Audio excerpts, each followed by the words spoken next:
শুনেছি হোটেলে বসে চা খাচ্ছিলাম, এক নেতা মারা গেল।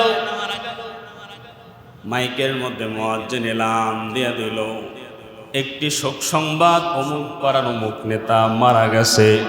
হোটেলের মধ্যে কয়েকজন বলেই ফেললো মরছে, ভালো হয়েছে। কথা কয় না, মরছে ভালো হয়েছে। জিজ্ঞেস করলাম ভাই কেন? এতদিন খুব জ্বালাইছে। এমন কোনো কষ্ট, এমন কোনো যন্ত্রণা নাই সমাজের মানুষকে দেয় নাই। ও যদি আরো 1 বছর আগে মরতো, আমি 10 জন হুজুরকে ছিন্নি খাওয়াইতাম। এরকম মানুষ করে মানুষ, যে এত মানুষ মরে, ও মরে না কে? ও মরলে আমি খাঁটি তবে করে মসজিদে দিব। আসে না নাই বলেন? আবার দেখেন হোটেলে বসে আছেন, আবার এলান করলে একটি শোক সংবাদ, অমুক নেতা মারা গেছে। আবার দেখবেন হোটেলের মধ্যে বলেই ফেললো, হারে মানুষটা কত ভালো ছিল, এমন মানুষ আর সমাজে জন্মাবে না। ঠিক না বলে? আপনি কোনটা হতে চান এটা আপনি ডিসাইড করেন। বলার দায়িত্ব আমার, সিদ্ধান্ত নেওয়ার দায়িত্বটা আপনার। উত্তম উত্তম ব্যবহার দিয়ে মানুষের ভালোবাসা অর্জন করেন, মানুষের সমাজের মানুষের সেবা করে মানুষের অন্তরে জায়গা করে নেন।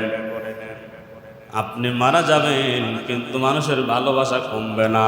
যেখানে গল্প হবে সেখানেই আপনার নাম নিয়ে বলবে, অমুকের মতো নেতা খুঁজে পাওয়া যায় না। ঠিক না বলেন?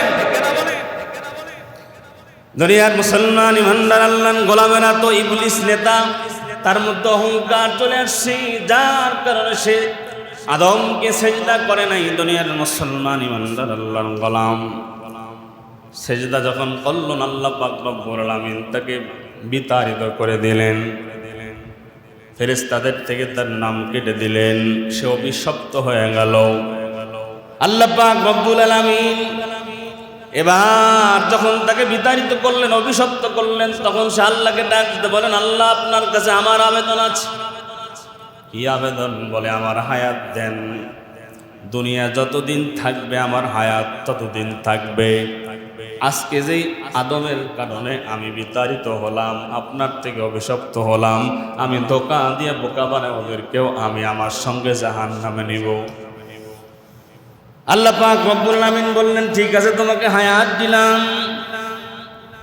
যাও তোমাকে আমি তাদেরকে ধোঁকা দেওয়ার ক্ষমতাও দিলাম। বলে আল্লাহ ধোঁকা দেব ঠিক আছে, আরো একটা পাওয়ার আমার লাগবে। কি পাওয়ার? বলো। বলো আমি তাদেরকে ধোঁকা দেব, তারা যেন আমারে না দেহে, তারা যেন আমার, আমি তাদের রগের মধ্যে ঢুকবো, মনের মধ্যে ঢুকে ওয়াসওয়াসা দিব। আমাকে তাদের শরীরের সঙ্গে মিশে যাওয়ার শক্তি দেওয়া লাগবে। কারণ আমি যদি ধোঁকা দিতে যাই আর তারা যদি দেখে ফেলে তো আমার বাটাম ঠিক থাকতো না, তা আমারে যেন তারা দেখতে না পারে। আল্লাহ পাক রব্বুল আলামিন তাকে শক্তি দিলেন, যাও মানুষের রগ উপসেরার মধ্যে তুমি ঢুকতে পারবা। বলে আমি ডান দিক থেকে, বাম দিক থেকে, সামনে থেকে, পেছন থেকে তাদেরকে ধোঁকা দেব। আল্লাহ বলে যাও, তাও মঞ্জুর করলাম।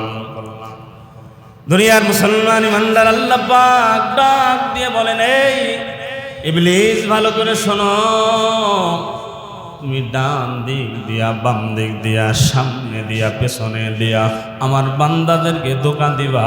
আর আমার বান্দারা আসমানের দিকে, উপরের দিকে তাকায় আমাকে আল্লাহ বলে ডাক দেবে, আমি আমার বান্দাদেরকে ক্ষমা করে জান্নাতি বানায়া দিব।